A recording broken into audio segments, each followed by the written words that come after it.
Tonight, before we begin, I'd like to ask Matt Marietta to lead us in our invocation.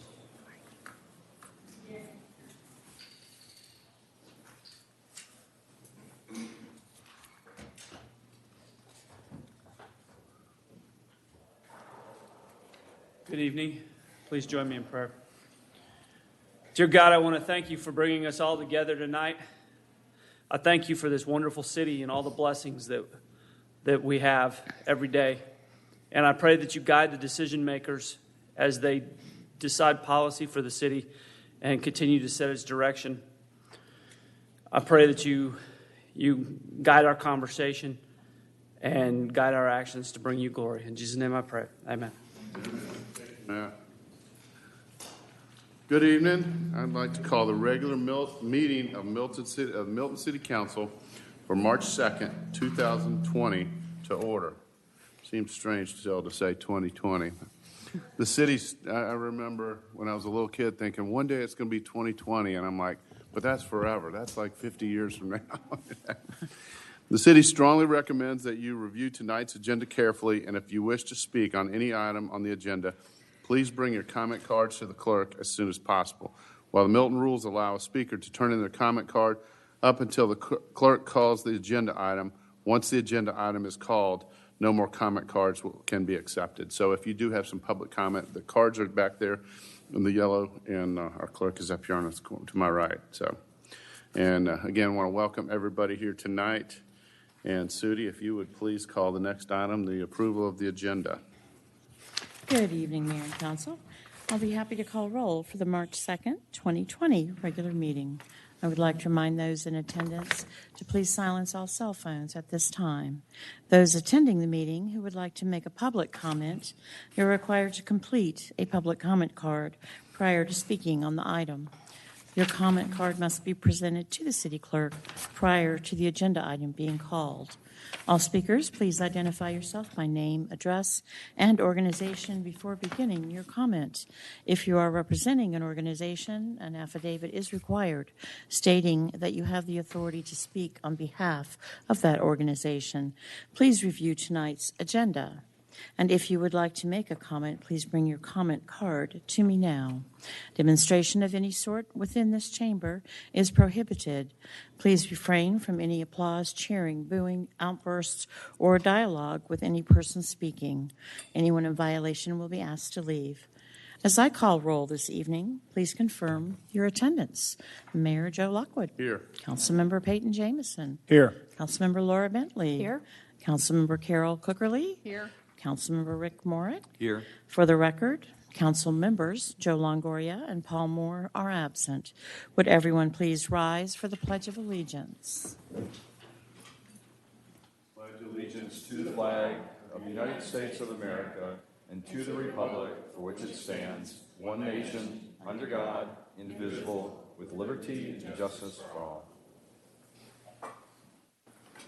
Sudi, if you'd please now call the approval of the agenda. Next item is approval of the meeting agenda. Agenda item number 20058.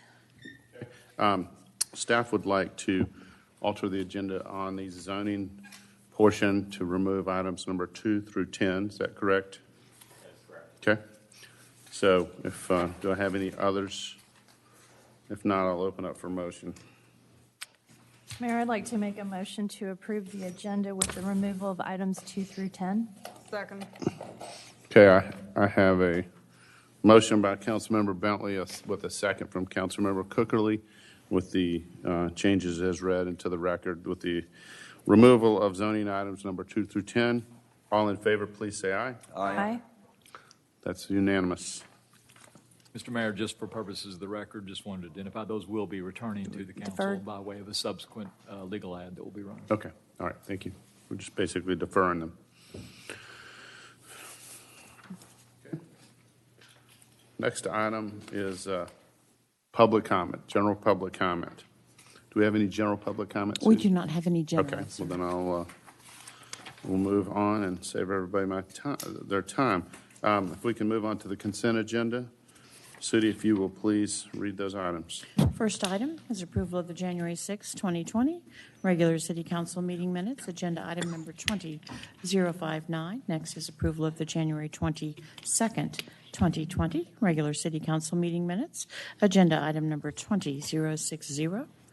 Next is approval of the February 3rd, 2020 regular city council meeting minutes, agenda item number 20061. Next is approval of a professional services agreement between the City of Milton and CPS HR Consulting for an employee engagement survey. Agenda item number 20062. Fifth is approval of a professional services agreement between the City of Milton and All Termite and Pest Control, LLC, doing business as All Exterminating to provide pest, termite, and rodent control services. Agenda item number 20063. Next, approval of a construction services agreement between the City of Milton and American Property Restoration, Inc. for the demolition and general property cleanup of debris left by homeowner of the structure located at 15270 Hopewell Road. Agenda item number 20064. Our seventh and final consent agenda item is approval of subdivision plats and revisions. This is by Louis Renaud, land lot 184, 16530 Hopewell Road, minor plat. Create 3 lots, 3.0 total acres, 1 lot per acre. This is agenda item number 20065. Okay, I'm going to open up for a motion on the consent agenda. Councilmember Bentley.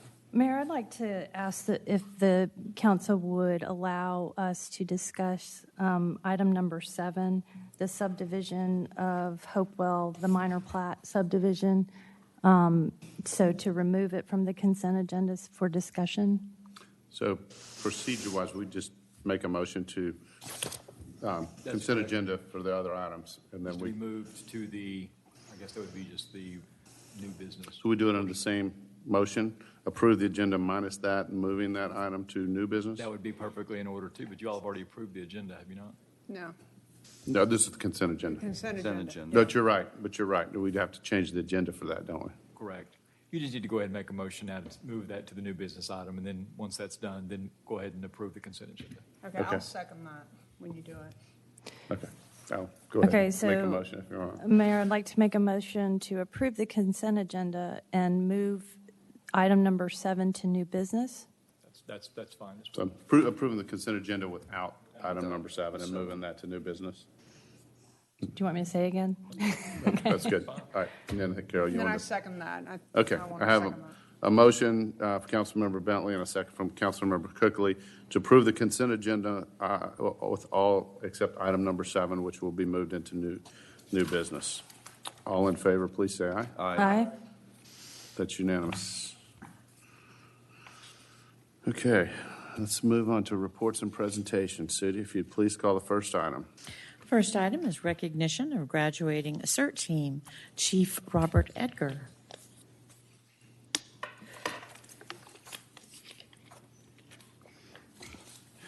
Good evening, Mayor, Council. First starting in California with the LA Fire Department in 1985, the Community Emergency Response Team, or CERT, has grown to a vital component of emergency response throughout the country. CERT is made up of local volunteers who assist in the community's response to a disaster. Think of it as neighbor helping neighbor. According to FEMA, over 600,000 people have received CERT training since its inception in 1985. Tonight, we will introduce our third City of Milton CERT team, which brings our total number of certified citizens to 30. I would like to introduce Battalion Chief Richard Bushman, our team coordinator. Chief Bushman. And our instructors, Chris Say, Andrew Kennedy, and Jeff Jones. And I'm going to allow Chris Say to say a few words, and then we will hand out the certificates. Just a few? Come on. The CERT team here in Milton is unique. You can look up CERT and see what FEMA has to say about it. But here in Milton, we're blessed to to have a lot of professionals who can share their experience and their knowledge with us to enhance our team. Basically, CERT here in Milton, when people ask me what is CERT, it's education for the community, for them to help us help them. And that's what CERT's all about. I'll read the names of the new members. And if you will, come up here, please. Gloria DeVincenzi. Amy Donnelly.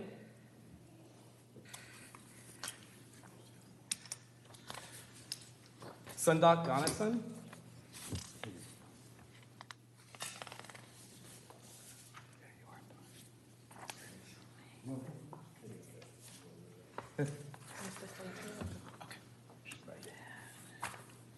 Evelyn Harris.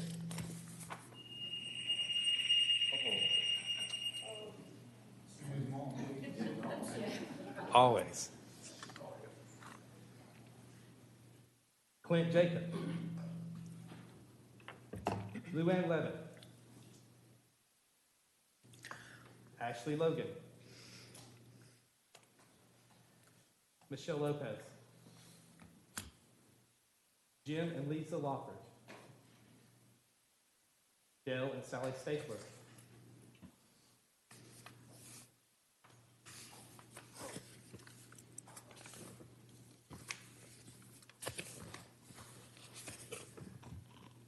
And these are your new CERT team members.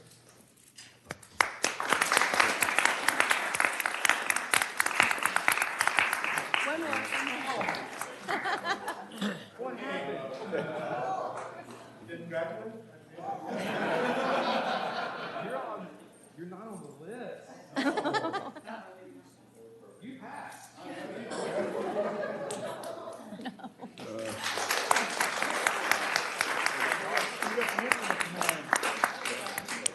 Awesome wood. You're not on mine, but I'm on this list. All right. I'm embarrassed. Don't be embarrassed. Just to let y'all know, one of the things that CERT does is share with the community. And as you probably heard, there's a virus going around. Something small hit the media. One of our CERT members, Sundak, has already provided a community seminar. He works for the CDC, has firsthand knowledge. So he, in his community, represented CERT by having a seminar about the coronavirus, what to do, how serious it is, and everything. So I appreciate that. You're already doing what we're planning to do. So thank you.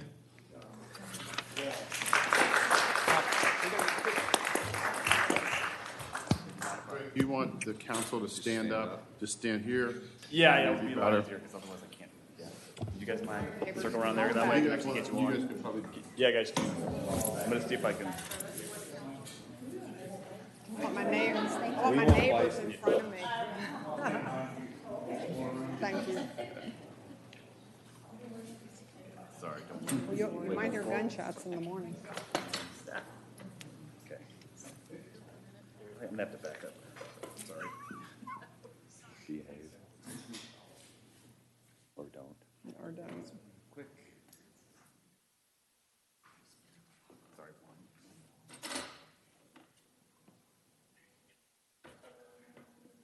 Is this ironic or not that our fire department gets a call right during the ceremony?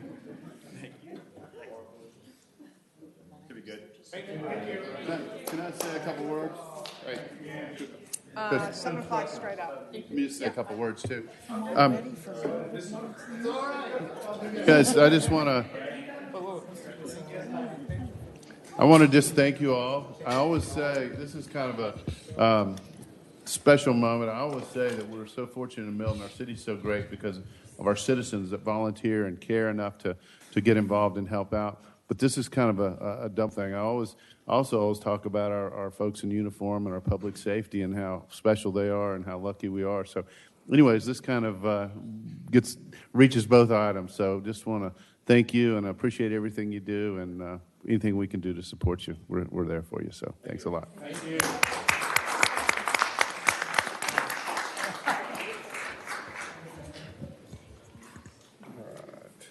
City, if you would please sound the next presentation item.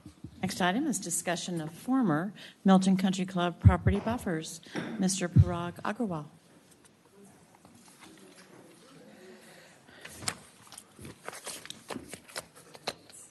Where is it? Hold up. Okay, it's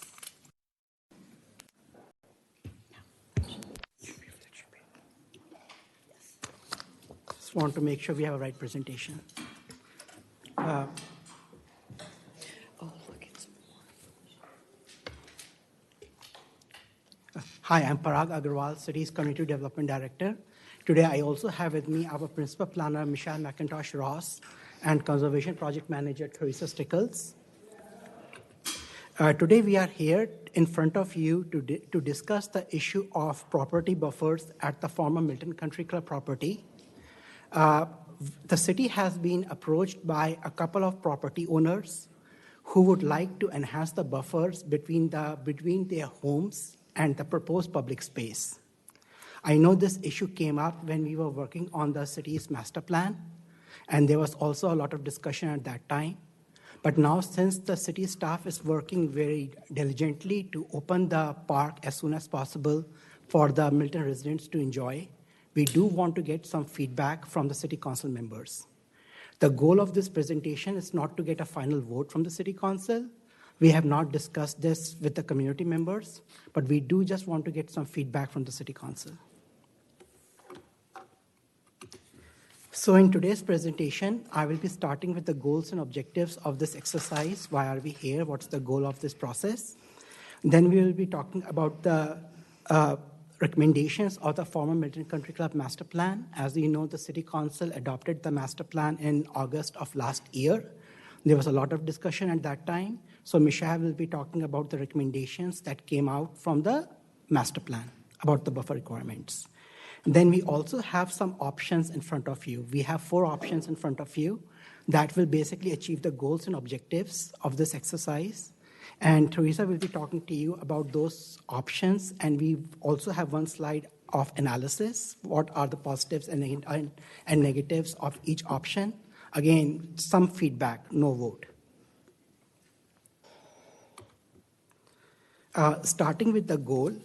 The goal, as I mentioned, the goal is basically to enhance the natural buffer between the private properties and the proposed public green space.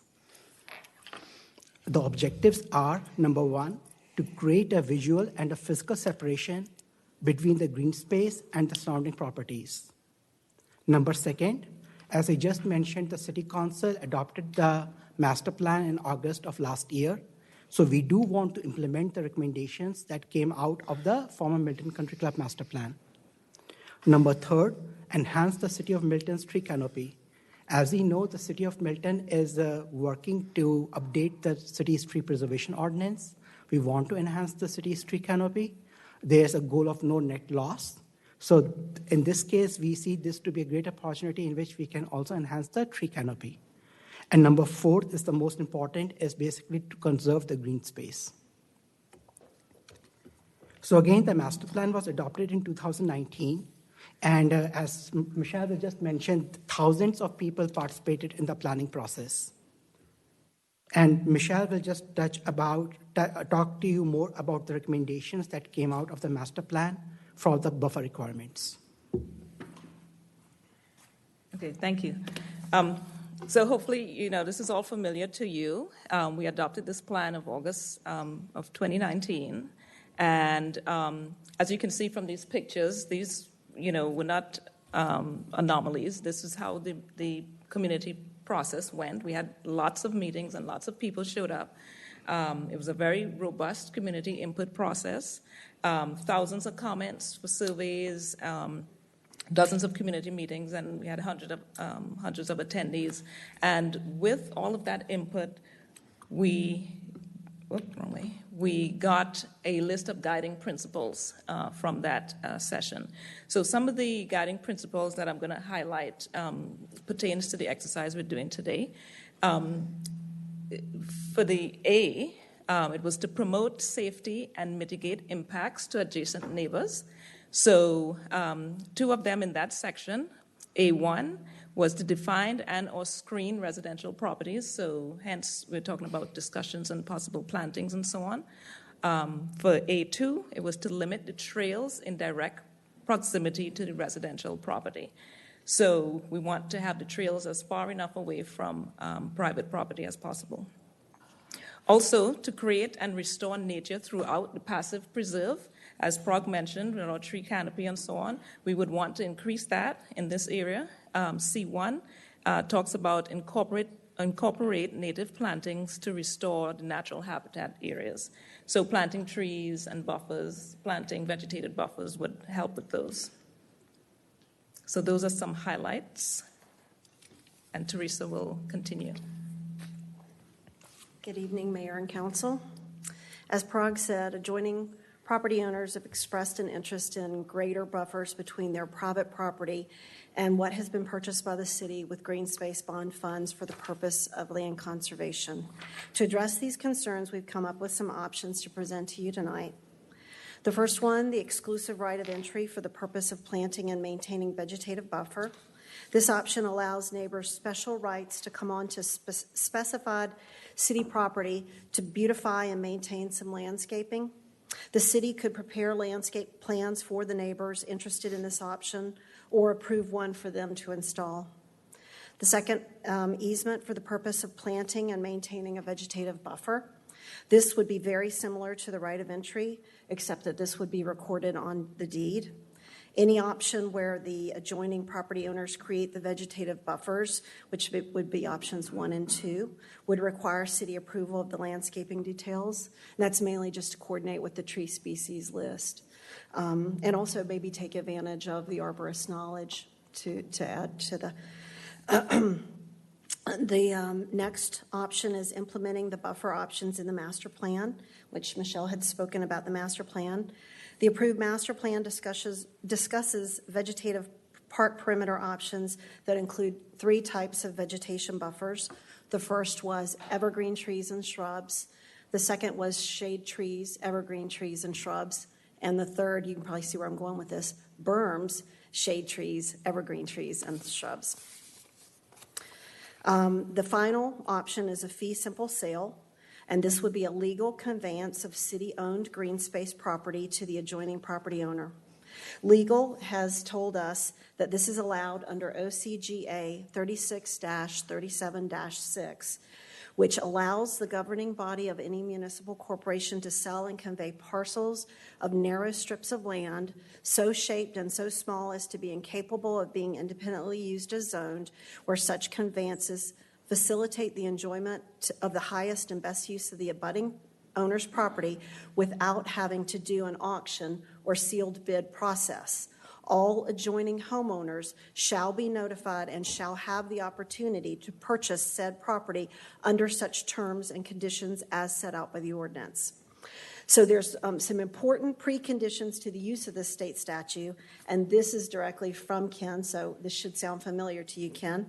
The city would first have to adopt an ordinance with terms and conditions for selling property of this nature. Secondly, all adjoining property owners would need to be notified of the opportunity to purchase green space. Third, the city will have to identify parcels of narrow strips of land that are incapable of being independently developed adjoining each lot, which would require a survey. Fourth, these small subdivided parcels will have to be recorded as plats. And fifth, then there would be a contract, a sale, and a closing. So in addition, it should be noted that this option requires the city to create substandard parcels or non-conforming lots that the city would not otherwise create. It is also important to note that the money that comes from the sale would go back into the green space bond so that it would be made whole, which would require determining a price that would accomplish this. So just a quick recap. In options 1 and 2, the city would still own the land, but the adjoining property owner bears the cost of planting the vegetative buffer. In option 3, the city still owns the land, but the city bears the cost for planting the vegetative buffer. In option 4, the city no longer owns the property, and the adjoining property owners can do whatever they like with the property that is allowed by ordinance. So now a brief analysis of the options. Right of entry. This option meets all the goals and objectives and is likely to be the easiest and the option that incurs the least cost to the city. There would likely be some sort of, I suppose, legal document that could be used to describe the parameters of the property that each property owner is allowed to and this was Ken's sort of idea, so he could flesh it out if need be. But it would not be recorded with the deed. With an easement, this option meets all the goals and objectives in much the same way as the right of entry option, but each easement would require more cost and effort recording the easement instrument. Implementing the buffer options. This option meets all the goals and objectives. The approved master plan offered the three options I mentioned earlier, the different trees and the berm. This has the advantage of already being part of the approved plan, which is, as Michelle mentioned, came about after a long planning process with a great deal of public input. This option would require funding to be identified for this purpose, as it is not included in any of the phasing. And the right of entry and easement options could also utilize the planning examples from the approved master plan. The fee simple sale. During the discussion of trail location, some property owners requested that trails be sited as far away from private property as possible. So this option has the disadvantage of making the trails closer to private property. Additionally, it reduces the amount of green space the city has conserved at this location. A benefit of this option is that property owners have the flexibility on what buffer, if any, they choose to create. Additionally, we have heard from two property owners that they would like to acquire additional property. So as Prague said, not expecting a vote or anything tonight, we just wanted to put this out there for you to think about. You're welcome to do whatever you'd like to do, but we would like to offer our staff recommendations. In considering the goals and objectives, we recommend that the city either grant exclusive right of entry to adjoining property owners for the purpose of planting and maintaining a vegetation buffer, or implement the buffer options from the approved FMCC master plan. The right of entry meets both the goals and objectives and should prove to be the least costly option. Implementation of the buffer option meets the goals and objectives, but as they are not included in the phases, it would require a funding source. Okay, any questions? Laura? Before you, Teresa, just real quick. So can you explain how a buffer, selling the buffer, will bring the trail closer to the private property? What, can you give me an example? I don't understand. Well, that's yours. Michelle is going to realize this. Okay, so when we started to do the analysis, so we looked at the trails and the distance between the parcel lines. And so if property owners buy additional property, it's going to bring their property line closer to the trail. Oh, okay. But I'm sorry. Go, no, that's. Okay, but the buffer has to be, it has to be utilized as a buffer. You can't put a volleyball net on that, right? Well, if it depends on how it's conveyed. If it's a sale, then they own it. If it's an easement, then we have parameters on it, I guess. And what? Well, if it's a sale, obviously they own the fee. We'd receive compensation for the property, and we'd have to put deed restrictions in it with respect to what you could do on the property. But of course, the more deed restrictions in it, the less they're going to want to pay for it, as you might expect. So. Right. But I think the expectation would be, and certainly from the people who have referenced, the expectation is they want it to be a buffer. So, that kind of sounds interesting, because that money would go back into the green space fund. It's going to be dead space anyway, and we would like for it to be populated with landscape, right? Okay. Well, I've got different thoughts on that. On the one hand, once somebody else owns it, of course, our ability to then compel the nature of the buffer is somewhat diminished. Because at that point they own it, as opposed to whether an easement or right of entry, it's still our property, and we are ultimately in control of the integrity of that buffer. But your point's not wrong. You're spot on. It's just a matter of where the priorities are of the city. That's the bottom line. Could we, obviously each option, has its different merits and pros and cons, and every property was different too. So I guess it's safe to say we could do any or all of these. We have the option to do that in different circumstances. Is that well, I'd like to kind of Of course. leave that open so that, because there course. may be some, properties that are different than other, that obviously it has to be a benefit for the city and the citizens, and also a fair process and all that I mean, too. But Mayor, I mean, for example, I think cleaner the better. So I don't think we should say, oh, one property owner can buy it and the other one can't. I think we should just make one decision and just move on. That's all. That's my 2 cents. And you get it. I mean, I understand, but this goes without saying. But basically, what you were provided was a continuum of the sort of the least invasive approach, the right of entry. That's the one where the citizens would just have sort of a right to come on the property outside of normal park hours. Presumably, they would come in to maintain a buffer we otherwise had planted. It's the least significant sort of property interest all the way to then fee, which is when they own it. So, and everything in between. Laura?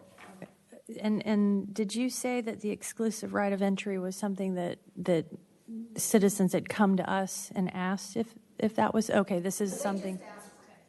So basically, we heard from 2 property owners, and both the 2 property owners were interested in buying the properties.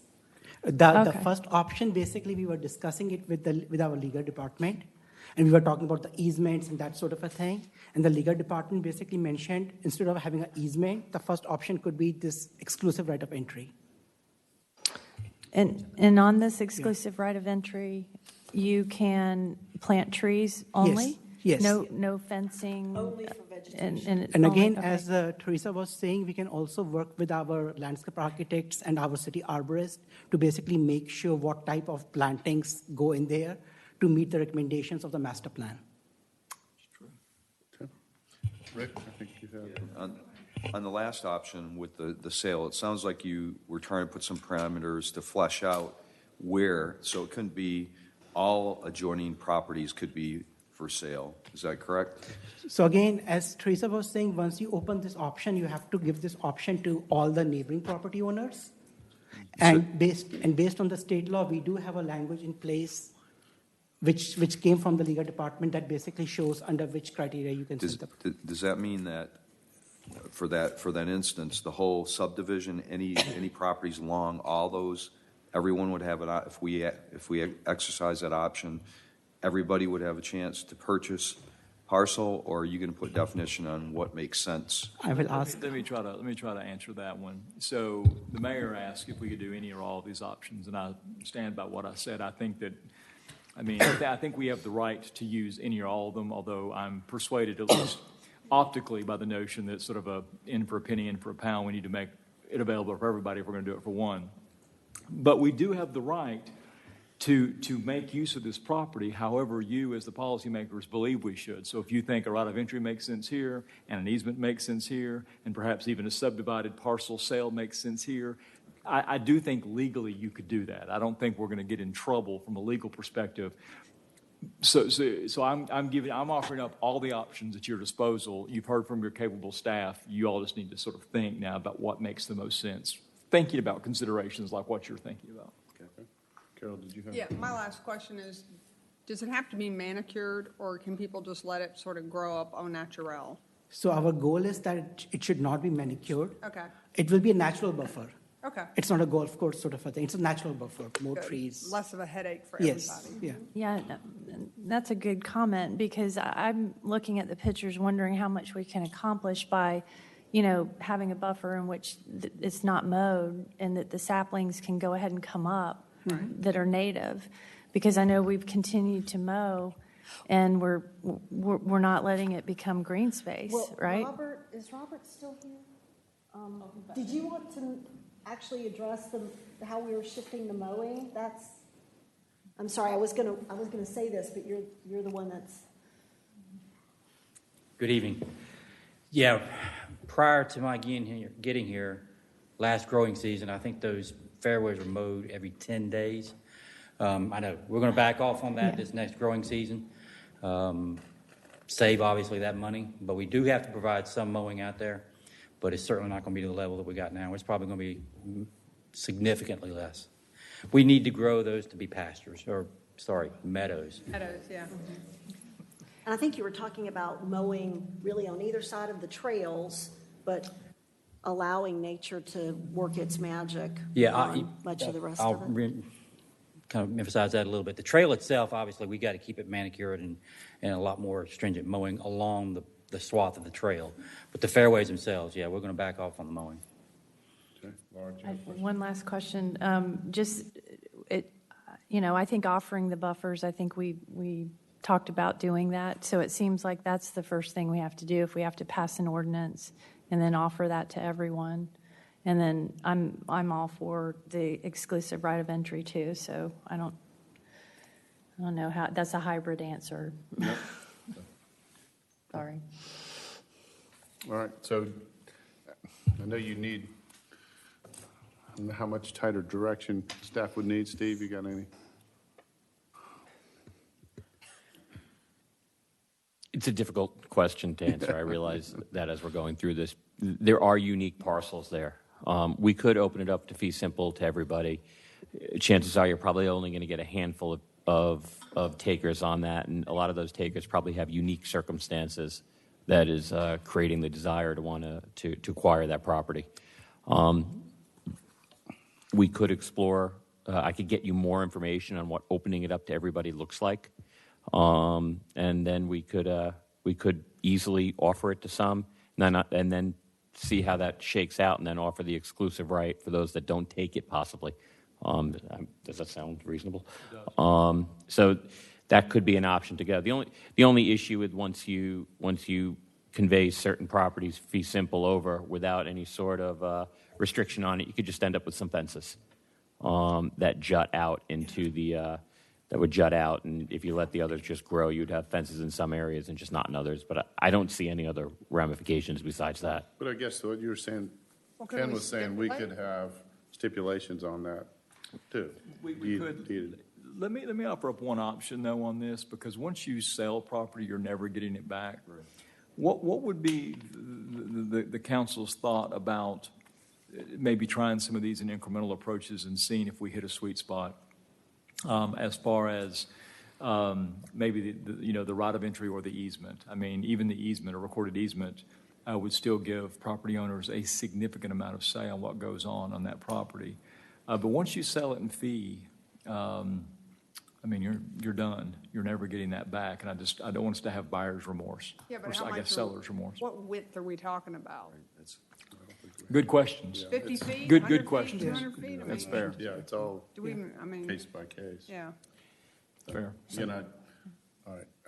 Again, I just like that to have some flexibility. Go ahead. Yeah. No, I was kind of going on what Ken was saying. Let's just start at the right of entry and let's just go from there. It's cheap. It doesn't cost the taxpayers as much money, and I think it still serves a purpose. Yeah. Of I creating think we the should be buffer. open-minded Yeah. about options for different people. Well, again, I just think we're getting the presentation tonight and all that. I don't know that we're in a position Not really to make a decision decisions. right That now. is true. So I think everybody probably want to digest it too and think about it. Laura? And if we do the right of entry, so then we would have conditions that would release the city from, dying trees and things. I mean, if people planted on the public property, are we held responsible for what they plant?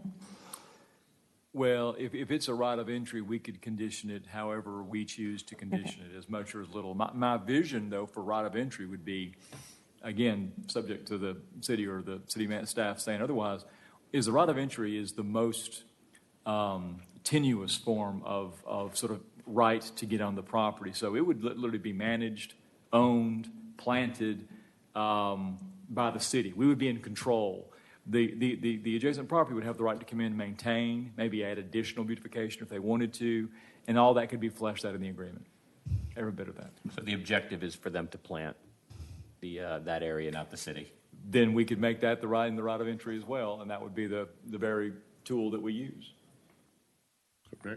And just one last question. I think, Teresa, you'd said with that option, you would actually be involved with what type of plantings and location of the plantings. Well, our arborist and our landscape architect, not me. You wouldn't want me to do it, but yes, the city could lend that expertise. And again, we'd probably want to approve any landscaping plan because we wouldn't want to see a whole bunch of Bradford pears planted down along the golf course, Good.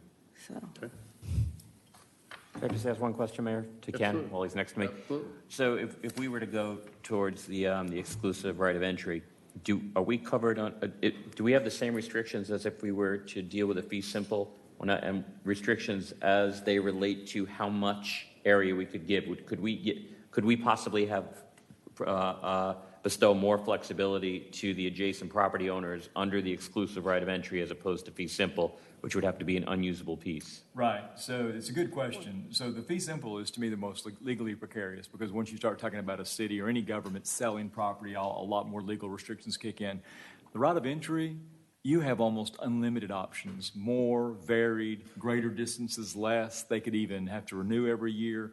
It's just a contract, and we can draft a contract however we need to draft a contract. That might be an interesting, just an interesting choice, because with that more flexibility, some of those neighboring homes might be able to gain access to more property. If they're able to plant up those properties, they'll be able to possibly create a larger buffer than if we were to convey the property fee simple. Just a thought. Agreed. All right. Anything else? All right. Thank you. Thank you. Okay, we don't have any items under first presentation, so for a public hearing, so we'll move on into zoning. Sudi, if you'll please read the zoning rules and sound the first item. At the second regularly scheduled meeting of the month, Mayor and City Council consider a zoning agenda. These items include rezoning petitions, modifications of zoning, use permits, and associated concurrent variances, in addition to ordinances, resolutions, and text amendments. I would like to acquaint you with the rules and procedures for the zoning item. The applicant and all those speaking in support of an application will be allowed a total of 10 minutes to present the petition. Those called to speak will be taken in the order that the speaker cards were received by the City Clerk Department prior to the beginning of tonight's meeting. If you are speaking on behalf of a group or organization, an affidavit must accompany your public comment card. Before beginning your comment, please identify yourself by name and address. We have one zoning item this evening. Consideration of ZM 20-02, VC 20-02 at 15260 Hopewell Road by Chris Sedgwick to revise conditions 2A, 3A, 3G, and to request to delete conditions 3B and 3C, H, Historic, RZ 12-15, to construct additional parking on the site. Concurrent variance to Section 642455 to allow application for a certificate of appropriateness to be considered by the Design Review Board instead of the Historic Preservation Commission. Agenda item number 20043. First presentation was heard at the February 19th, 2020 City Council meeting. Mr. Parag Agrawal. Hi, I'm Parag Agrawal, City's Community Development Director. Today, I also have with me our zoning manager, Robin McDonald. Robin has served as the project manager for this case, and she is also the primary author of our staff report. Today, we are here to present you a zoning modification number ZM 20-02. Along with the zoning modification application, we also have one concurrent variance, that is VC 20-02. The property is located at 15260 Hopewell Road. As Sudi just mentioned, the applicant is requesting a zoning modification to construct a parking lot adjacent to existing general store and a concurrent variance regarding the review of the Historic Preservation Commission. Talking about the location, this is the Hopewell Road. This is the Thompson Road over here. The applicant of this property is Chris Sedgwick, and this the subject zoning site is marked by this red outline. So this parcel is split zoned. A part of this parcel is zoned as AG1. The red part is zoned as historic, called H zoning. There's an existing structure on this site, and it's currently unoccupied. As I mentioned, this parcel is split zoned. The red part, which is zoned as H, has 0.52 acres. It's zoned as historic. That was approved by the City Council in February of 2013. The structure on this property was designated as historic by the city on August 20th, 2012. A background, property has a long background because it was designated as historic. All good story. The structure was constructed on this property in 1950s as a general store with gas pumps, as you can see in this picture over here. It was known in the community as the Hardiman Country Store. The gas pumps, which you can see in the front of this picture, were removed in 2006. So this is the site plan. There was a single-family home on the AG1 part of this property that was demolished. So you can see the red footprint on this site plan.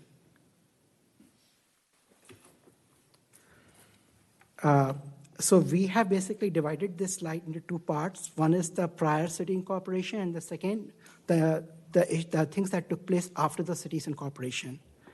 As I mentioned before, the city was incorporated in 2006. The building was vacant.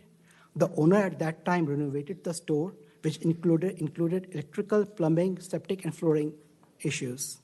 The porch was also added before the incorporation. Talking about after incorporation, in March of 2007, the business owner applied for the business license. The city denied the business license. The property owner requested a rezoning from AG1 to C1 in 2007. And after some time, the owner withdrew that application. The City of Milton adopted the City Historic Preservation Ordinance in 2010. The historic district was created and adopted by the City Council in December of 2011. Owner applied to rezone the property from AG1 to C1 again in 2012, but they again withdrew. And in January of 2012, they applied for rezoning to historic district. The structure was designated as historic by the city on August 20, 2012. So currently, correct me, Robin, there is only one parcel which is zoned as historic, and there are two structures in the city of Milton which are designated as historic structures. Right?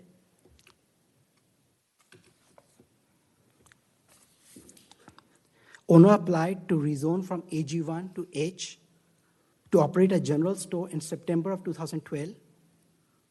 As requirement of the historic district, the proposed historic use shall be limited to those historic structures identified on the subject property and may not be expanded.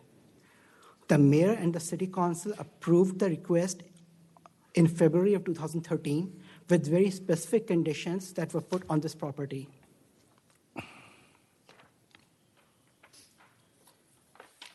So the request which we have in front of us today is to build additional parking and associate additional parking and to basically reduce the buffer spaces which you will be seeing on the site plan very soon. Along with this, the applicant is also requesting a concurrent variance to be, so initially the concurrent variance is to allow the application for certificate of appropriateness application to be considered for the design review board in place of the Historic Preservation Commission. So generally the certificate of appropriateness applications are reviewed and heard by the Historic Preservation Commission, but they're requesting a hearing in front of the DRB. CZIM meetings, public participation process. A CZIM meeting took place on January 28, 2020. 5 community members attended this meeting. Overall, it was positive. Some good questions came up. The public wanted to gain a better understanding of what was being proposed on the site. The applicant and the staff explained the issues and the process.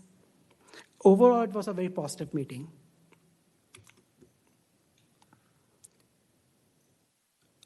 Now, coming to the requests, you want to take over from this?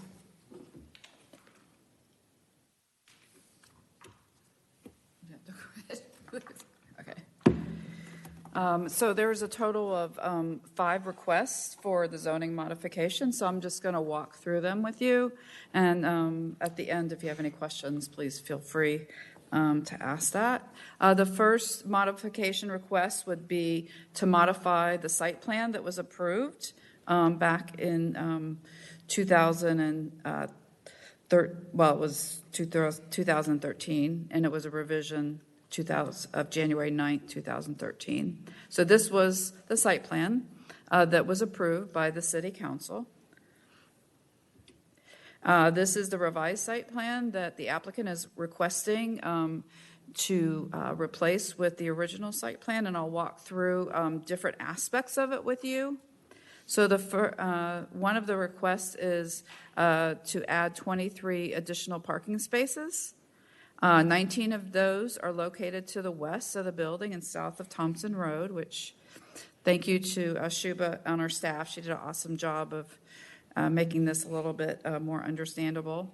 So here are the 19 spaces that abut the AG1 property that's to the south. It's also under the same ownership, but is zoned AG1. There are 4 additional parking spaces right here that they're wanting to do parallel against the property line. And then those proposed parking spaces will be required to be gravel or other pervious parking material, and the applicant is aware of this and is planning to go in that direction. As far as the recommendations, it is in the city's and the community's best interest to help ensure the viability and physical condition of one of only 2 designated historic buildings within the city. Although the applicant is requesting the deletion of the 10-foot landscape strip and 10-foot parking setback in order to construct additional gravel parking, the property zoned AG1 to the south is owned by the same property owner and will be sold along with the 0.52 acre store site. The applicant is providing a 10-foot landscape strip along Thompson Road to provide partial screening to the proposed parking. Staff notes that the 20-foot drive aisle between the parking spaces and the landscape strip along Thompson Road will only accommodate a one-way drive aisle with the 90-degree parking configuration. So right now that they were looking at it as 2-way, but based on our code would require to be 1-way. The City of Milton will be constructing a new roundabout at the intersection of Hopewell and Thompson Roads that will be more aligned with the eastern leg of Thompson Road. The design of the roundabout will allow the easterly entrance exit on Thompson Road to access the roundabout, and I'll show you an exhibit in a second.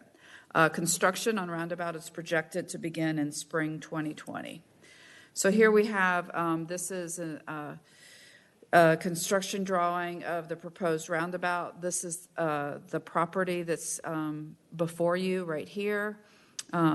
This is the H-zoned area, and this is the AG1. And they to be sold together. And as you can see, there's a gap. This would area that's white in between the road and the property would be the right-of-way of the city at this point in time. Based on these issues relating to preserving the historic designated building and applicant providing a sensible land plan to assist in the successful operation of a new general store, staff recommends that condition 2A be approved as requested by the applicant. So we just dealt with that general site plan replacement, okay? That was the first item request. The second item is 3A is to delete the 40-foot buffer, and I'll show you that in this slide here. So here in the orange, red, we have the 40-foot buffer area that was required under the 2013 approval. And so the applicant is requesting to delete it to allow the parking, new parking to be constructed. And they are proposing to keep the 10-foot landscape strip that is adjoining it along Thompson Road. So basically, based on the other issues I spoke about earlier on the first request, these issues relating to preserving the historic designated building and the applicant providing a sensible land plan to assist in the successful operation of a new general store, staff recommends that condition 3A be approved as requested by the applicant. On to request number 3. 3B is to delete the landscape strip. And you're like, what landscape strip? Well, I'll show you. Anyway, it's all very convoluted, but here we go. Is the green is this landscape strip adjacent to the AG1? They're asking to delete it to provide 4 additional parking spaces. And again, staff recommends approval of this condition based on the issues that points we brought up previously. Request number 4 is to provide a 10-foot setback for parking adjacent to the residentially used property along the south property line.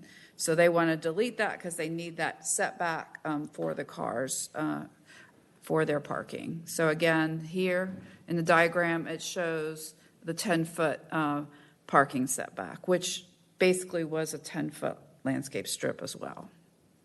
And again, staff is recommending approval, but we're adding a couple of conditions to this. Staff notes that it is necessary, if this request is approved, to install an equestrian 4-board style fence at a maximum height of 5 feet adjacent to the south property lines in order to keep parking and other activities wholly within the H district. Secondly, in addition, wheel stops shall be installed in front of the newly created perpendicular parking spaces, and these improvements recommendations will be included in the conditions of zoning. So based on these issues relating to preserving the historic designated building and applicant providing a sensible land plan to assist in the successful operation of a new general store, staff recommends condition 3C be approved, which is basically the deletion of that condition. The 5th and final zoning modification request is 3G. Basically, this is asking to replace the review of all improvements to the site, structure, and sign shall be reviewed and granted a certificate of appropriateness by the City of Milton Design Review Board instead of the Historic Preservation Commission.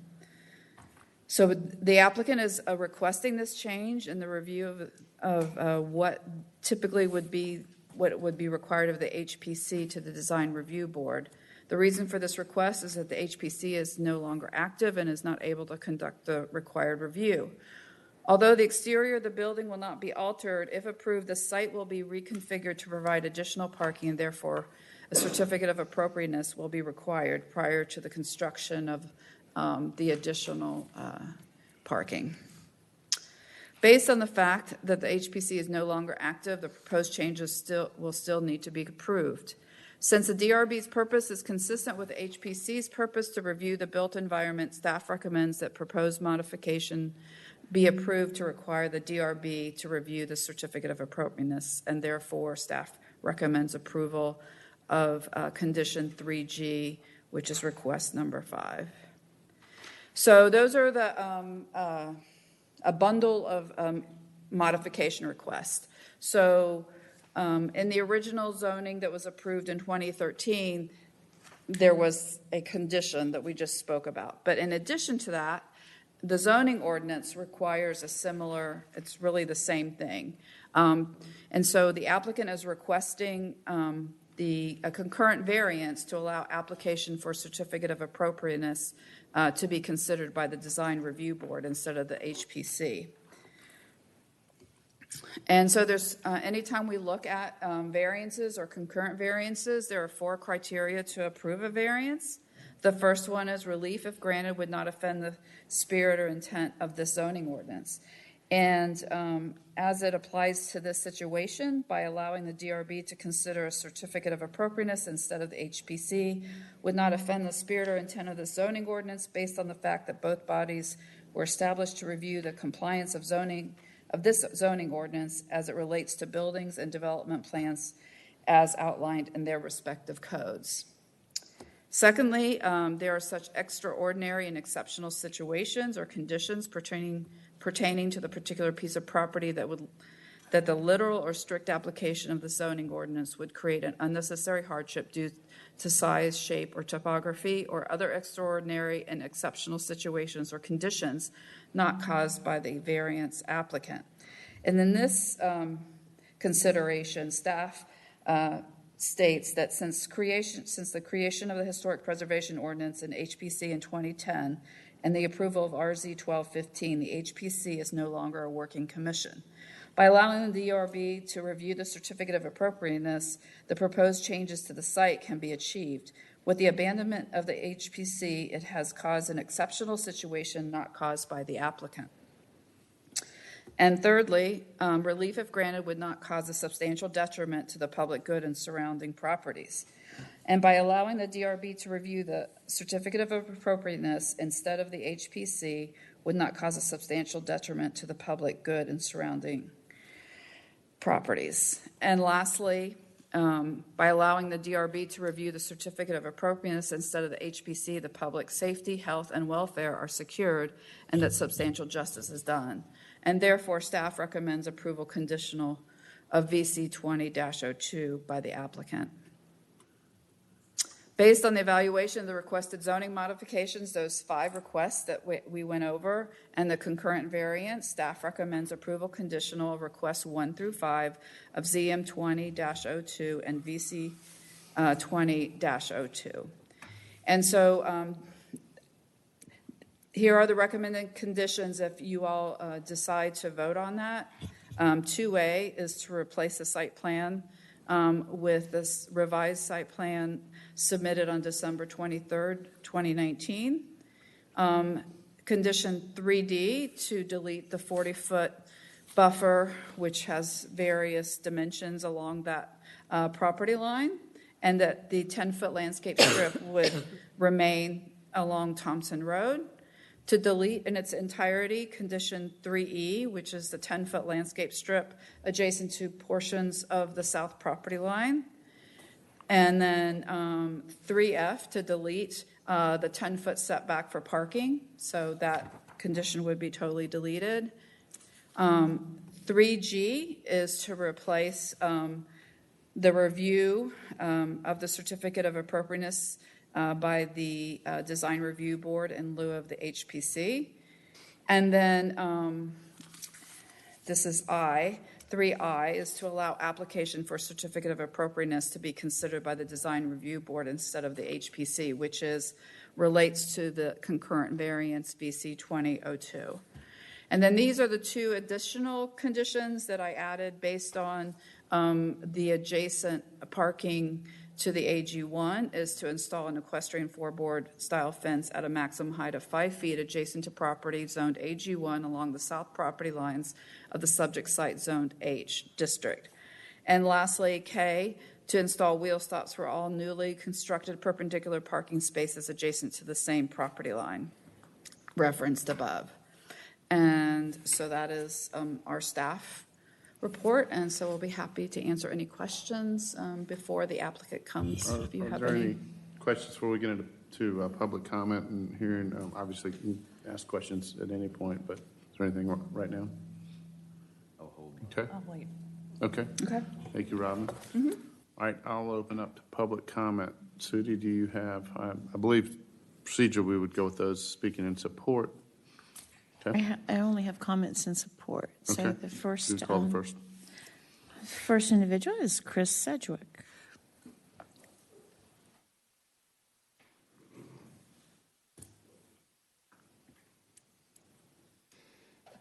Good evening. My name is Chris Sedgwick. I live in Milton at 13050 Bellevue Road.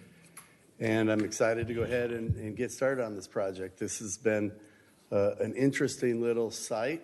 Everybody pretty much is aware of the site. I was interested in it 15 years ago, and I know there's a lot of interest in the site.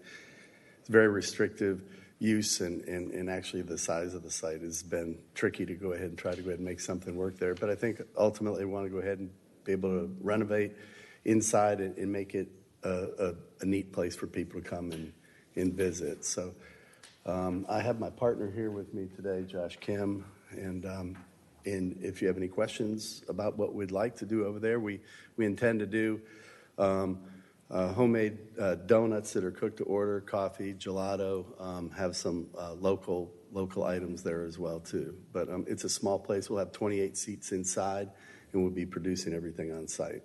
So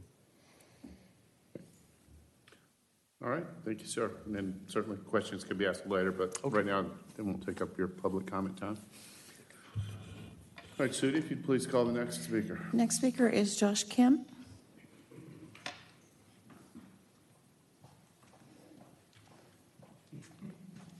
Mayor, Council, good evening. Thank you for your time. Just wanted to mention that. Mr. Kim, would you mind just stating your name and address just so it's on the record? Thank you so much. Joshua Kim, live on 2314 Commerce Street in Alpharetta. Chris introduced me to Milton, fell in love with the beautiful city you guys have here. And I think it's a very, like you said, interesting project. I work with commercial real estate. We transact on in 48 states, all over the country. And so looking at this deal, it looks like the parking was restrictive. And I think if we can get the spots we need, we would do something very interesting. We're focusing, as Chris mentioned, on homemade goods that are free of artificial flavors. And we really look forward to doing something good for the community in terms of school programs as well. So actively engaging and being a part of it. And so just wanted to say that. Thank you. Okay, thank you, sir. If you'd please call the next speaker. That's all we have. Okay.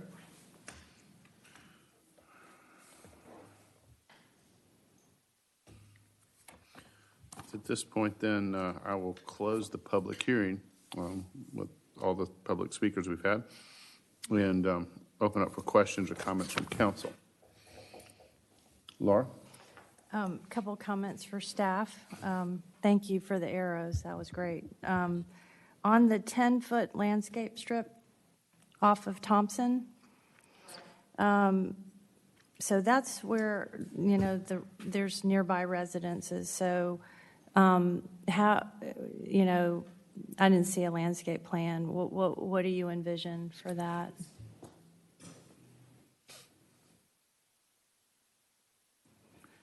I mean, it's a matter of, we have specific requirements in the zoning ordinance, what a landscape strip would consist of. It's basically trees with some shrubs, intertwined with the street trees. So that's, we do have a defined what is required of what a landscape strip is. So Okay, so and there's no fence along that. On that side. If they want to do a fence, they can, if you want to make that a requirement. I'm just trying to get a visual for what that's going to look like, because that's where the residences are that are in such close proximity to this. As they come in, I think that landscape, I'm all for it. I just want to make sure that it's a nice, robust, but I know that there's also line of sight issues as well, right?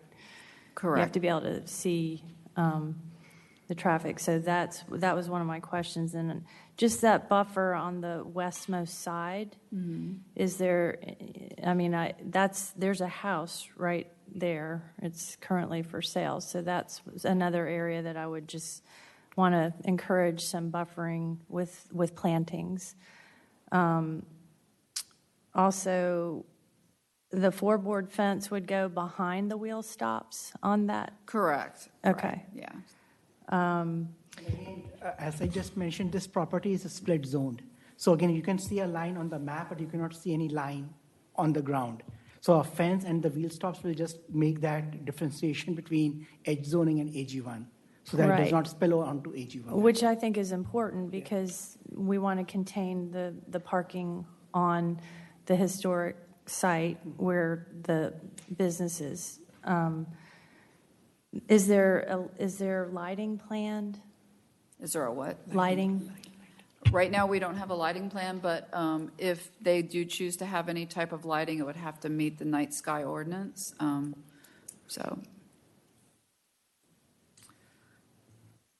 then, of course, access from Bell Memorial to the Hardeman store is planned in our roundabout, correct?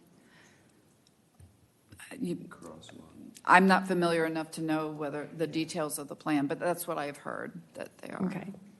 So I would think that would be real important to make sure that from Bell Memorial that we can we could get people safely across that roundabout. Okay. Anybody else? Rick? No, Carol?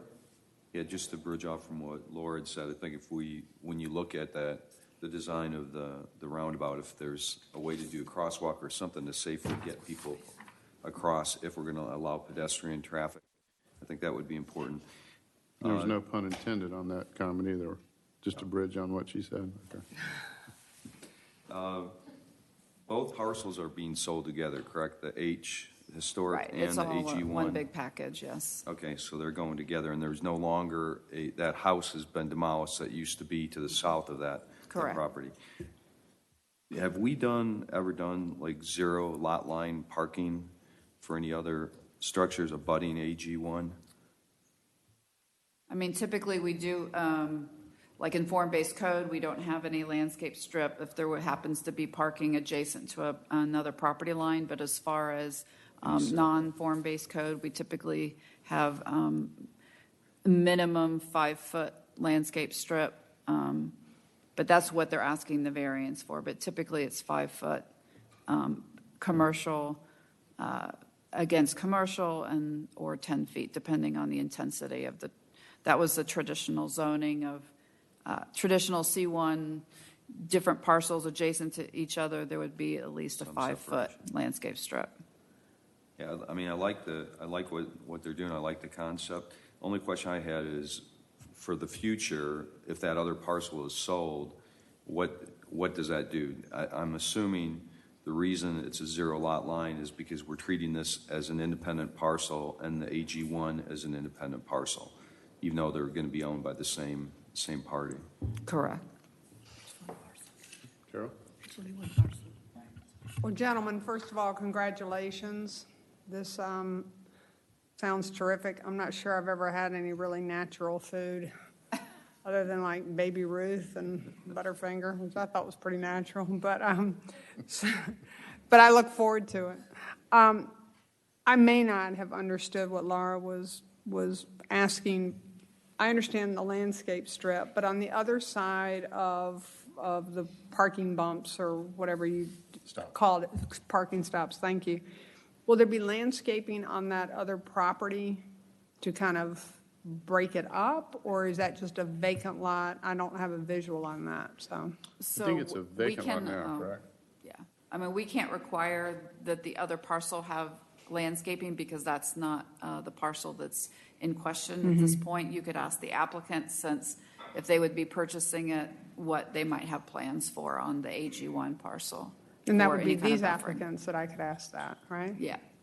And I guess the one comment I would say to that, typically, you wouldn't make a decision that affects another existing property. No, I just mean light landscaping, just to. Yeah, but what I'm saying is on this one, if they sell the other parcel, it's a known what's there, and that parcel they could put the buffer, their landscape on too. Yeah. So. Okay, for your consideration. So, but was there a question? No. It's just okay. I needed clarification, but if we could do something on the other side, or if you would, that might be nice. Not a stipulation. Okay. Laura? I have some questions for the applicant. Okay.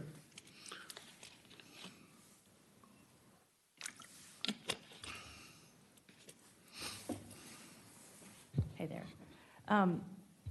I was just interested in the hours of operation that you envision. We're not completely sure, but we believe it'd be probably 8 in the morning until around 5 or 6. And any plans for like outside music or, a PA system or anything like that? Not at this time. No. And I had heard, or maybe it was in the staff report, that there might be plans for the AG1 portion. Can you? We don't have any plans for it right now. Okay. And if, as far as the house that's on the westmost, that's what I'm concerned about, is when people come in, would you consider some landscaping there? Sure. Our parking kind of almost sits in the front yard, and it's very close to that. Yeah. And that property is vacant right now. But Yeah. I don't have a problem landscaping there. I did want to make a comment too, that when the roundabout goes in, it's going to actually move Thompson Road further away from us. So even though we're requesting a 10-foot buffer, most of that property is going to go ahead and be further away than that. And it does create a green space, which I've been told by the city, it'll kind of like the previous discussion you had, it's going to create a piece of property the city's going to have to maintain. And we may be interested in purchasing that so we could maintain it.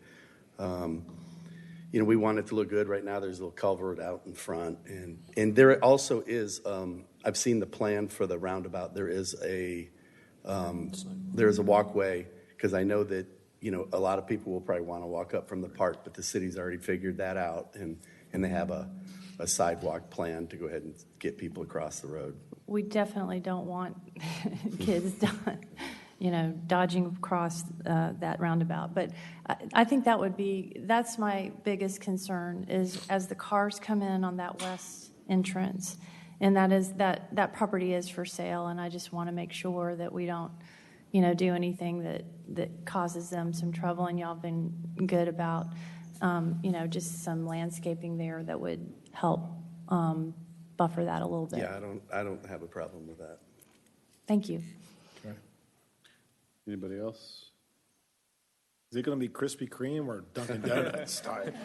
They make great donuts, but no, something a little bit different. It's a very small space, so we intend to do something very, very limited. We'll have something classic, but we're going to do something that's a little different too. I think it's going to be it's going to be a popular place. Yeah. I believe. It's going to be healthy. Yeah, I think this is a great idea to kind of preserve one of our historic structures. So looking forward to it. Thank you. Thank you very much. Thank you. All right, well, I'll open up for a motion unless anybody has any other questions. I just want to ask Robin, what's the proper way to say plantings on the west?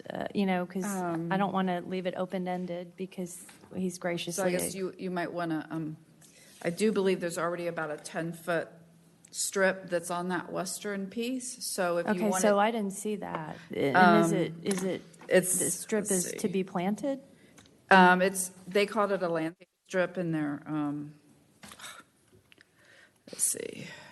Yeah, if you can show it to me. So if you see this right here, right here it says landscape. They call it an island, but that's about 10 feet there. But if you want additional, you'd have to ask for it, and then. No, I don't want additional. I just didn't understand what that was, and that's to be planted. Right. I mean, you could say something like provide a 10-foot landscape strip planted to be approved by the DRB or the city arborist, because if I just say landscape strip, it's not going to be a lot, but I don't want to say to buffer standards because it's not wide enough to buffer standards, but something to beef it up. But if you wanted, to ask for another body like the DRB or the city arborist to be involved, that would be so fine. If we wanted the DRB to weigh in on that, to have approval by the DRB. Okay. And then we'll have Sandra, our arborist, kind of come up with a plan before it goes to DRB. One thing I would add to that or keep in mind is also with engineering The entrance. too, to make sure there's not blockage, traffic, line of sight. So we need to weigh in. Although on if it is just entering on that western portion, hopefully that won't impact it too bad on that western entrance. But we'll see. Okay. Give you clarification enough to assume you'd like to make a motion. Mayor, I'd like to make a motion to approve agenda item ZM 20-02/VC 20-02 with staff's recommended conditions, with the addition of the westernmost landscape strip to be approved by the DRB and Public Works. Yeah, I think that covers just make sure it's safe. I just want to clarify so we know. The 10-foot landscape strip on the west property line I was writing, so what was the rest of On it? the west property line, per approval by the DRB. Okay.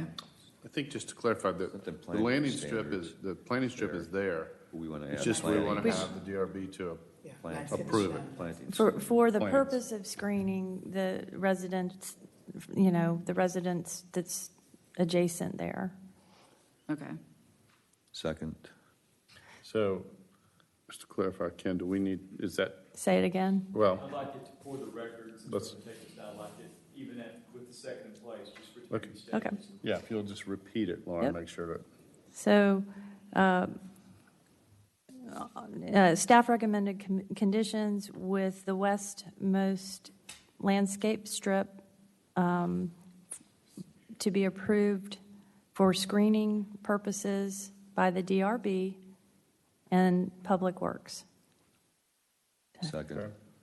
So, Sorry, one second. So that was the acceptance of the recommendation from staff, the acceptance of the recommended conditions, as well as The addition. upper language you just mentioned. Yes.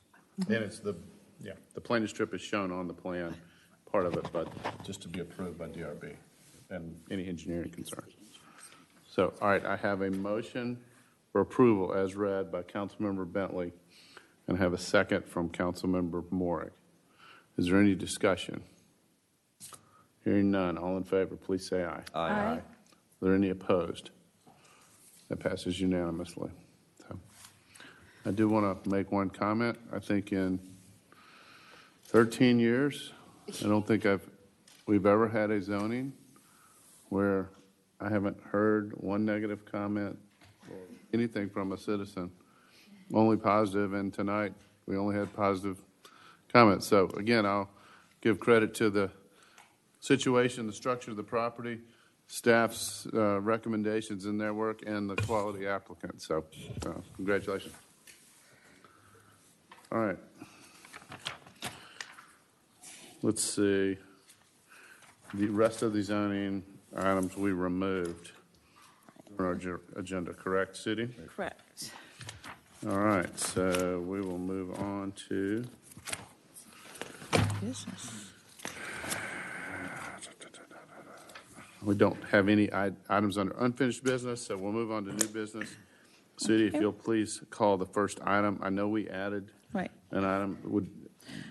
Did we add that to the first, as the first item, then if you'd read that? Under approval of agenda, this item was moved by motion and vote to new business. Approval of subdivision plats and revisions. Louis Renaud, Land Lot 184, 16530 Hopewell Road, minor plat. Create 3 lots, 3.0 total acres, 1 lot per acre. Agenda item number 20065. Okay. Mr. Parag Agrawal. So thank you so much for the support and tapping the brakes on this, because I think it got the attention of a couple council members, because the square footage down to the penny on the 43,560 square foot 3 lots, which is all per code, and that's fine, except when you talk to the BZA committee and the chair, they're the ones that get some of the fallout when lots are subdivided to this degree of precision. And it's my understanding that it got staff's attention too, which appreciate you looking at it in more detail. And that when we asked, it came back that the homes have to be, oriented just so, and they have to be this size. And so when things get that detailed, an unknowing buyer, if this property were to change hands, would maybe not know that. And that's why I just wanted to bring that to light as we get more and more pressure to subdivide to highest and best use. these things are going to come forward, and I would not be at all inclined to allow any variances because this is self-imposed. Right. But this will probably go to the BZA. And so, we have our minor plat process, which is supposed to be flexible, but now we kind of see it being flexible for a use that, is not the vision of council. So those were my comments, and I was just going to ask Ken if, this parcel could be subdivided and conditioned to that site plan that was submitted, that was so, precise with the houses being exactly oriented this way and this size. Because if the parcel changes hands, we'll have homeowners that might not be very happy.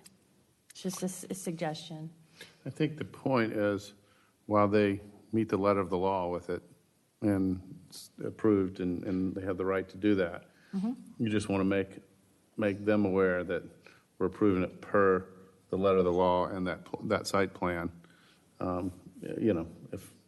If something changes, they may not have, if they can't meet all those requirements, they may not have very long. They might not be able to fit a pool, and if we have, there's just not going to be room to build your standard Milton, nice estate. So I don't know how to do that, but I think it's worthy of discussing, and I appreciate that. Okay, anybody else comment, Rick? I've got, a comment along the same line. Any house that goes on these, even though if we approve this as minor plat, and like Laura talked about with the orientation of the home, still is going to require the same from a septic field and all the other things. All those requirements are still going to be, because what I'd hate to see us do is then all of a sudden have a new homeowner or developer come forward with a whole list of variances saying, oh, well, now we have a hardship. We have to, change, and we otherwise we can't build to it. That's, I think, what you were getting at, and that's my concern too. When there's no flexibility, if there is any issue, I just want to make sure that we in fact would still hold to the standards that we require, and as far as building and septic fields, all the conditions, so that we don't run into an issue of a lot of variances being requested, because like Laura had said, this would be self-imposed hardship. This would not be, but a new homeowner may see it as a hardship on them. But for this body, I wouldn't want to see us approving variances because we gave this approval for such close and tight standards to 1 acre minimum. A couple of things, if I can answer. So as Councilmember just mentioned, we had a good discussion with the applicant about the variance issue, and they are aware that if they are looking for a variance, it will be a self-imposed hardship, and the staff will not be supporting any variances on this. Okay. Second thing, they already have a approved site plan for the septic tank from the Fulton County.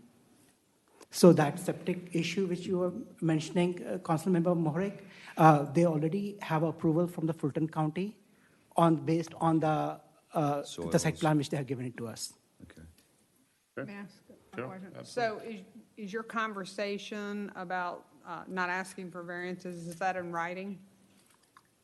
No, it's not in writing. Again, they can ask for anything. Again, they can always request anything, right? It is the BZ and the staff's. I understand that. Yeah. Okay. So I just want to make a couple of little comments about, I don't know if people realize, but with pools, it's a little bit more lax with our zoning ordinance. Pools and pool decks and equipment can be as close as 10 feet to the property line, okay? And it does need to be either next to the side or behind the house. It can't be in front of it. Also, just FYI, porches can encroach into the front and rear yards by 10 feet. So that kind of gives a little bit of wiggle room for people designing their houses, especially if they want kind of the country farm Milton look with a nice deep porch. It does allow the porch to encroach by 10 feet in the front and the rear. So I think that gives some flexibility also to the design. And here's just, we have an example of footprints houses that are fairly substantial and, on these 3 different lots and the setbacks that would be required for them. Also, we have on public roads, you can't exceed 20% impervious, so that would, I'm just giving you a little bit of, information. So that would include the house, that would include the driveway, it would include any pool. I will say it's not so much fitting a pool inside of the setbacks of that 10 feet and all the other issues. We have come into more issues with the impervious area exceeding 20% for public roads and then 25% for private roads. So just FYI, it's not necessarily the location of a house or swimming pool, but sometimes they put in these really big driveways that just blow out the impervious area. So, and this is what we have to deal with every day in major subdivisions, because most subdivisions, and I'm sure you're aware of that they are literally 1 acre, 43560 square feet. And it is, something that we try to warn the developers and the builders that if your clients start adding all these different impervious surfaces, that actually that a lot of times that's where they get hooked into trouble. So just FYI. Thank you. Okay. So I agree with Councilmember Bentley. It's good. All right, so everybody good that kind of giving fair warning and. Mr. Mayor, I just wanted to address real quickly Councilmember Bentley's question about the configuration of the units on the parcel.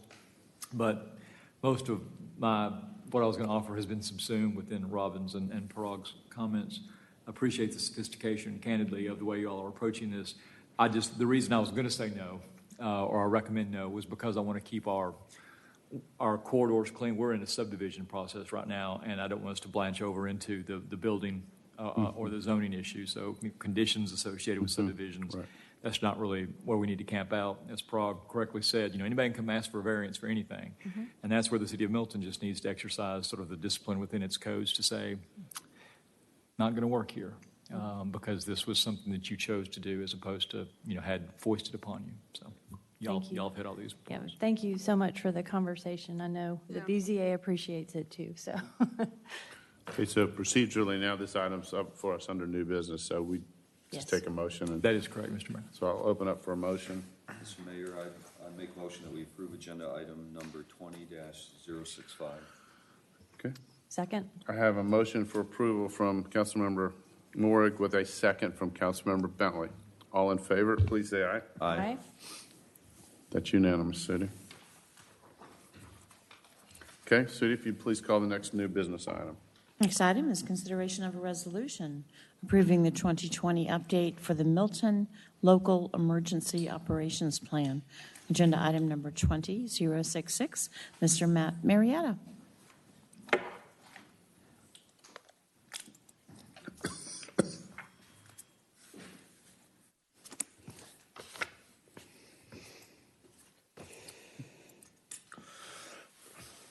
Good evening. What I bring before you tonight is an update for our emergency operations plan with a little bit of a brief overview of what that means. This will be the 2020 revision. The reason we have an emergency operations plan, first of all, City Code 18-24 requires a disaster plan. There's also several plans required by FEMA and GEMA for reimbursement if we had a disaster, including the Fulton County Multi-Jurisdictional Hazard Mitigation Plan and so on. Technically, we are subsumed under the Fulton County plan, but given that Fulton County has 1 million residents and we represent a unique piece of that county, it makes sense prudence-wise for Milton to have their own plan. The first edition of this was drafted in 2008 and approved by council, and then in 2010 an update was approved. The reason for that update is because we went from having a mostly outsourced government model to a mostly in-house government model, so a lot of the language had to be rewritten. Both of those original plans were written based on the state and county model, and the way those are drafted, they have something called emergency support functions. And those break down everything a government can do into little tiny pieces, including transportation, communications, public works and engineering, firefighting, emergency management, mass care, housing and human services, resource support, public health, energy, so on. So the purpose behind this is to try, that's an awful broad approach to for the city of Milton to take when we don't have that many departments, to break it down into that many small pieces. So this update is trying to make it more applicable to our local jurisdiction than relying entirely on the model set up by the federal and county plan. So in 2019, we began working on a revitalized emergency management program, which includes the local emergency operations plan, and that's what that acronym LEOP means. Why do we need one? Well, since Milton's been in existence, we've had 3 declared disasters, including floods in 2009, a snow and ice event in 2014, and Hurricane Irma in 2017. And we applied for federal reimbursement on all 3 of those and received reimbursement in 2009 and 2017. The reason we didn't in 2014 is the disaster declaration was for an ice event, which is how it impacted most of the state, and we got snow. So since all of our damage was in snow, we were excluded from getting reimbursement for that. But that was just the way that the disaster declaration was written at the federal level, not at the local level. We also use this for other large-scale events, including Snowmageddon in 2014. We had a EF1 tornado that traveled 7.5 miles through the city in 2014, and in 2011 we had a multi-day snow event that shut the city down. And then we have much smaller snow and ice events. We have annual severe weather issues and large community events. And a perfect example is the snow that we had recently and then the flooding that we had in December. Those don't quite rise to the level of the disaster declaration, but it strains our resources to the point that we use the emergency operations plan mindset to start channeling our resources where they're most needed. So the goals of this 2020 update is a Milton-specific written plan, as I mentioned earlier. The plan focuses more on the departments in the city and assigning them responsibilities rather than on that cookie-cutter federal version that has 14 different emergency support functions.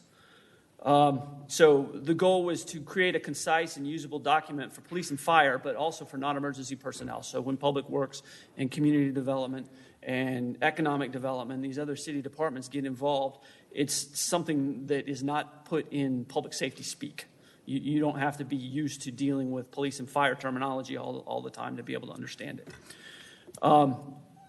The other part of this is to engage various city departments in the plan development process. In the past, it's largely been Matt sitting in his office writing the plan and then bringing it forth for approval. And this one was a much more inclusive process. The entire city was engaged in it. And I think we're going to have a better document as a result of that. And then also to build a foundation to have a more robust emergency management program and hopefully a more resilient city. The new plan consists of a base plan that goes through and looks at the hazards that we face in Milton. It defines basic roles and expectations of levels of government and so on.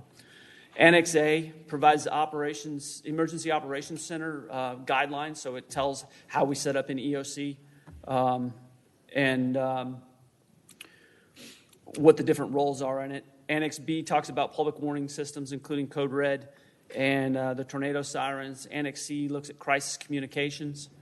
The Annex D is the department responsibilities, which has replaced the emergency support functions from the previous iterations of the plan. And then also a legislative annex, which is just the city code that applies to this plan. It also directs further planning for a support department policy, so finance and IT aren't mentioned in this plan directly, but they're a critical part of those other departments being able to do their job. So we're going to be involving them. Also a continuity of operations plan, which looks at how we continue to operate on a skeleton crew or if City Hall burned down or something along those lines. A training plan to make sure everybody in the city that has a role has the proper training needed. And then also a point of distribution plan for distributing medications or potentially emergency supplies if typical logistical chains get broken down. After this plan is approved, if you approve it tonight, the next steps will be to use this to assess and increase the training levels for public safety, but also for the other departments as well. To complete a COOP plan update, again, that's continuity of operations plan, and to conduct periodic tabletops, drills, and exercises. Much like the active shooter exercise that we had, we also had a tabletop exercise with senior staff a couple months ago to try to engage them in this process. And we'll use that to assess the readiness of our program, identify any weaknesses, and then prepare staff for response to low-frequency, high-risk events, things that we don't do very often, but could potentially have a huge impact on the city if we don't handle it properly. And also bring to light additional needs. And that's it. I'd be happy to answer any questions you have about this. Okay. You guys have questions for Matt on this? It's looks good. Interesting, and thank you for everything you guys do. I mean, it's a lot of stuff that the average person doesn't think about or see to just not only keep us safe, but ensure funding and meeting all the rules and requirements. So thank you, sir. If there's no questions, I'll open up for a motion. Mayor, I'd like to make a motion to approve the resolution approving the 2020 update for the Milton Local Emergency Operations Plan. Second. Okay, I have a motion for approval from Councilmember Bentley with a second from Councilmember Cookerly. All in favor, please say aye. Aye. Aye. That's unanimous. Thank you. Thank you, sir. All right, Sudi, if you'd please call the next new business item.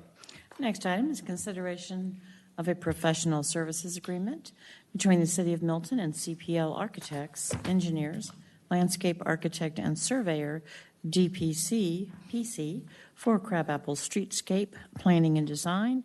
Agenda item number 20067. Mr. Robert Drury. Good evening, Mayor and Council. It didn't take me long to realize that this particular project is very sensitive and a very high-profile project, which is why it's a separate item on the agenda as opposed to being on consent. This project started out as an in-house project, in-house design work, and staff concurrently decided that we need to reach out to seek professional, outside professional services. First and foremost, it's imperative this finished product not only incorporates the Crabapple vision, but also creates a safe environment for vehicles and pedestrians. I want to make sure that's clear. But the consultant's main objective and initial objective would be to involve the Crabapple stakeholders. There are multiple tasks underneath this proposed agreement, including up to 8 stakeholder meetings with the local owners around Crabapple, and 4 coordination meetings with city staff, including community development and public works, and 4 Georgia DOT coordination meetings. So there's a lot involved in the planning and development of this concept plan, ultimately producing a concept for the Georgia DOT encroachment permit. So it's going to be a lot of involvement. There will be multiple meetings, and we want to make sure this consultant takes the lead on that. Okay. Any questions? Questions for Robert on this? Got one quick one. Go ahead, Peyton. What's the time frame on this, Robert? Well, we want to bring the consultant on as quickly as possible. The long pole in the tent, if I can use that phrase, is the DOT approval. That tends to drag on for months. So putting a fine timetable on is kind of difficult. But I think we can complete our work, no doubt, probably by the midsummer, something like that. Okay. Thanks. Okay. Anybody else? All right. We'll open up for motion. Mayor, I'll make a motion to approve agenda item number 20-067. Second. Okay, I have a motion for approval from Councilmember Jameson with a second from Councilmember Morrick. All in favor, please say aye. Aye. Aye. Thank you. That's unanimous, City. Thank you, Robert. All right, City, if you'll please sound the final new business item. Final item this evening, consideration of a resolution of the City of Milton opposing House Bill 523, restricting local governments from prohibiting short-term rentals in residential districts. This is agenda item number 20068. I do have one public comment that they have requested me to read into the record. Do you want to hear that now? Okay. This is from Gary Jablonski at 2680 Grassview Drive, Milton, Georgia, 3004. And he states, I am in support of this resolution. I strongly recommend that each council member read and comprehend every word of the resolution. It is extremely important. Your vote today could set precedent for future votes and actions regarding House Bill 523. Mr. Ken Gerard. Mr. Mayor, members of the council, as you know, we're in the middle of the legislative session downtown, and we have taken up for consideration House Bill 523. It is there's actually a handful of bills right now that are pending in front of the General Assembly that express an intention by the General Assembly to preempt local governments on areas that I believe have historically been exclusively maintained and controlled by local governments, not only in the context of short-term rentals, but also with respect to architectural design as well. And in fact, I just issued an opinion yesterday to another government where I felt like there were some constitutional issues with the suggested preemption of the architectural design standards as well. With respect to this, though, this is short-term rental. To me, this is fairly clear this is problematic constitutionally. As the council is aware, the Georgia Constitution actually vests the power of zoning in cities and counties. It is not vested in the General Assembly. And when I say that, it's important because that means that the zoning power is not a conferred power by the General Assembly. It's a conferred power by the people of the state of Georgia. They have decided in their enlightened wisdom that cities and counties are best equipped to make land use decisions with respect to usage. The reason that's important is because short-term rental, however it may be presented, is a use within a zoning district. I can use my home to live in it. I can use my home to short-term rent it, or I could use my home for a grocery store, or I could use my home for a restaurant, or I could use my home for all variety of reasons. And it still looks like a home, but it's got a different use than a residential dwelling. And I believe that ability to regulate uses in zones is uniquely zoning. And the ability of the General Assembly to take that power away from us to be able to decide what zones can be used for what purposes is significant, and therefore under the notion that we need to remain vigilant to maintain the powers that have been given to us by the people. This resolution would basically say to the local delegation, to the city of Milton's local delegation to the General Assembly, to fight this bill and hopefully defeat it, that if the city of Milton is concerned about it, the city of Milton believes it is constitutionally dubious, and the city of Milton believes that the zoning power needs to reside at the local level. And if you adopt this resolution, and upon execution by the mayor, I would give it to the city manager, who would then presumably give it to the members of our local delegation. Mr. Mayor, that's my presentation. Okay, other questions for Ken on that? Just a comment. Okay, Laura. I just want to thank Mr. Gerard for putting that together, and I know we'll want to get that down to the dome as soon as possible. So thank you very much. My pleasure. Okay, anything else? Okay. All right, I'll open up for motion. Mr. Mayor, I'd like to make a motion that we approve agenda item number 20-068, consideration of a resolution opposing House Bill 523. Second. Okay, I have a motion for approval. Councilmember Cookerly with a second from Councilmember Morag. All in favor, please say aye. Aye. That passes unanimous. Now we'll move on to reports. Is there anything the council wants to report on? Okay. And we'll move on to staff. Come on down, Robert.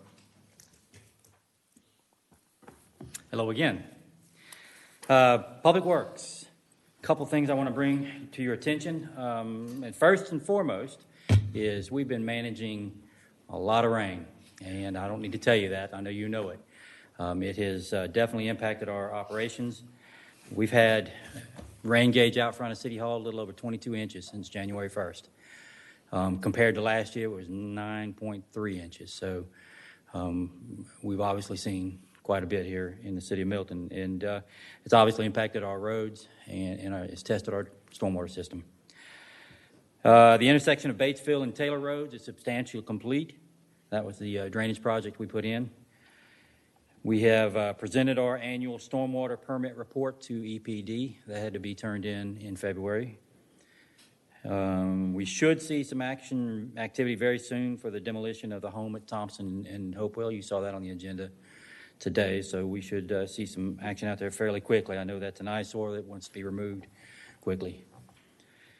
We opened bids last week. You'll see that in the council agenda, upcoming agenda, for vegetation control at the Birmingham Park trails.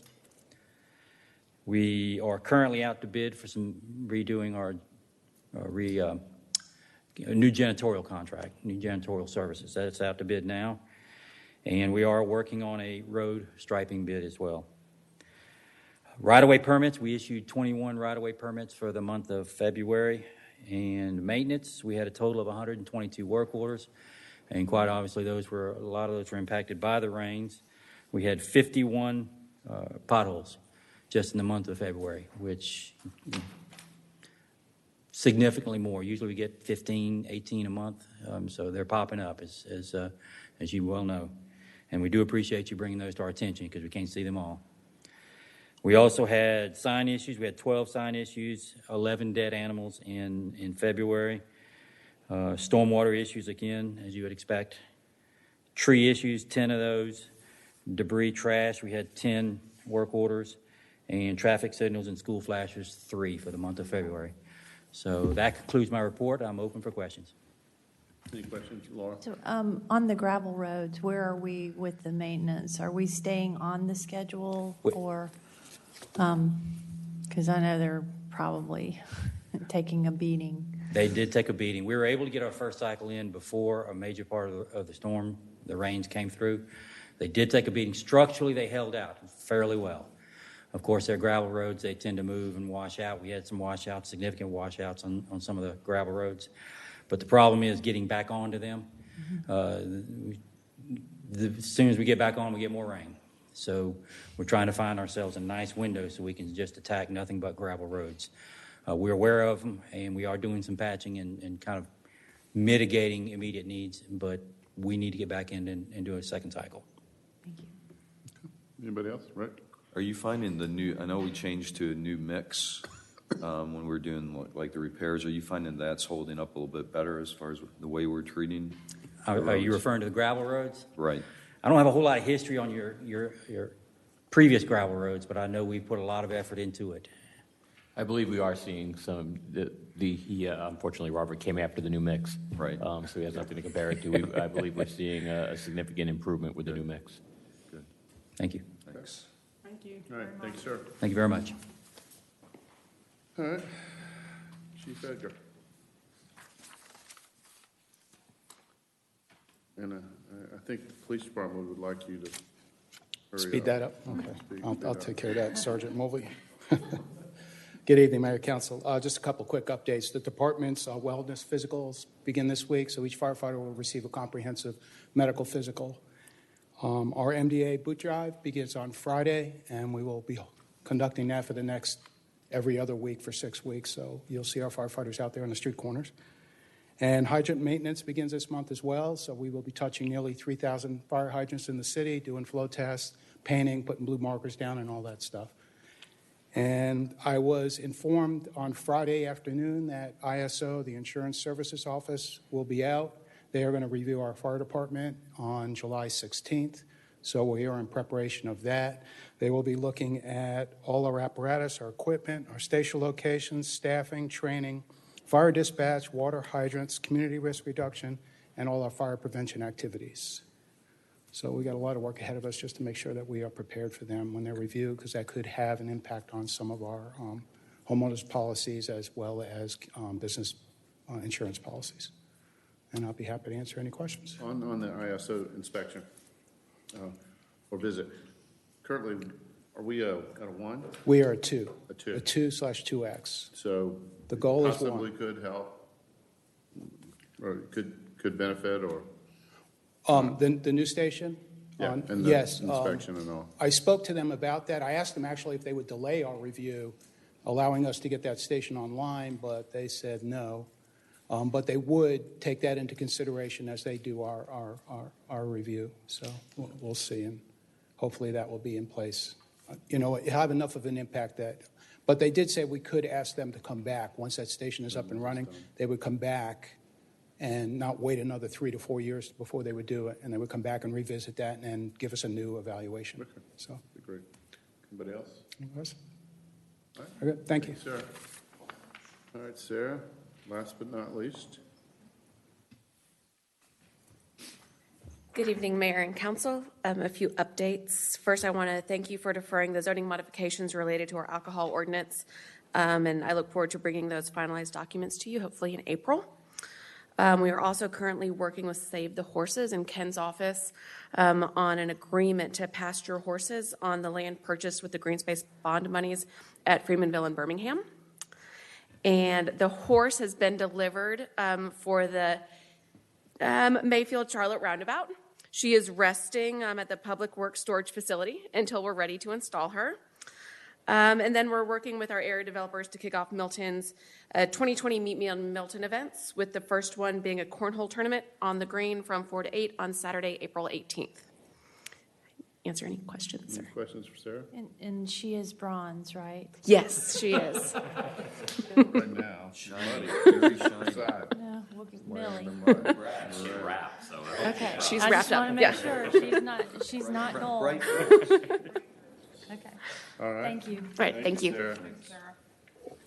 All right, so is there anything else? If not, that concludes our meeting, and I'll open for a motion to adjourn. So moved. Second. All right, I have a motion and a second to adjourn. All in favor, please say aye. Aye. Thank you. That's unanimous. Good meeting.